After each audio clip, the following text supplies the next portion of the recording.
Okay, so you want to optimize your Valorant because it's running slow? Well, I have the solution for you. Luckily, you have just to right-click the direct access, go to properties, and then you have to go compatibility.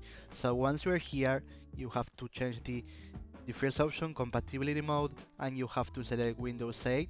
You can also try with Windows 7, but I will recommend to use Windows 8. Then you have to choose run this program as an administrator. So you press accept, and then you have to go to your documents.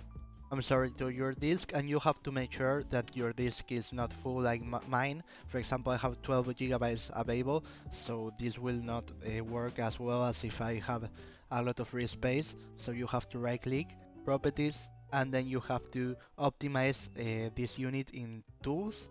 You press this button, and later on you will be able to play Valorant without any problem. I also recommend to use a SSD instead of a HDD.